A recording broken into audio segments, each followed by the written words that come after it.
माणिकराव कोकाटेंसह बंधू विजय कोकाटे यांच्या विरोधात देखील नाशिकच्या प्रथम वर्ग न्यायालयाने अटक वॉरंट जारी केले आहे। माणिकराव कोकाटेंचे बंधू विजय कोकाटे सध्या नॉट रिचेबल आहेत। नाशिक पोलिसांकडून विजय कोकाटे यांचा शोध सुरू आहे।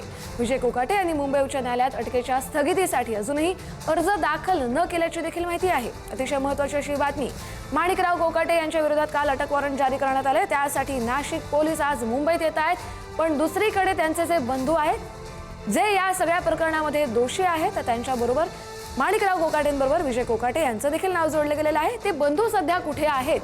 नॉट रिचेबल आहेत, त्यामुळे आता पोलिसांकडून त्यांचा शोध घेतला जातोय। किरण ताजने आपले प्रतिनिधी आपल्याला या संदर्भातील अधिकची माहिती देतील। किरण,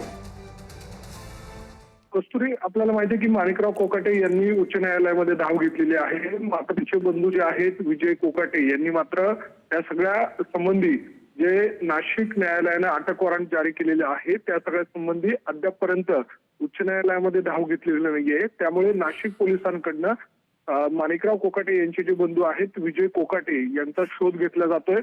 प्रामुख्याने जर बघितलं तर कालच नाशिक शहर पोलिसांना न्यायालयाकडनं अटक वॉरंट जे आहे त्याची प्रत प्राप्त झालेली आहे आणि त्यानंतर नाशिक पोलिसांकडनं त्या सगळ्या संबंधित सरकारी वकिलांसोबत सल्लामसलत करून अधिकची जी कायदेशीर कार्यवाही आहे ती सुरू केलेली आहे। आणि यामध्ये माणिकराव कोकाटे हे लीलावती हॉस्पिटलमध्ये मुंबई येथे उपचार घेत असले तर दुसऱ्या बाजूला त्यांचे बंधू विजय कोकाटे जे आहेत त्यांचा शोध मात्र नाशिक पोलिसांकडनं सुरू करण्यात आलेला आहे। कस्तुरी, नक्कीच धन्यवाद किरण, तुम्ही दिलेल्या सविस्तर अपडेटसाठी। त्यामुळे आता माणिकराव कोकाटे यांचे बंधू सध्या कुठे आहेत यांचा शोध आता पोलिसांकडून घेतला जातोय।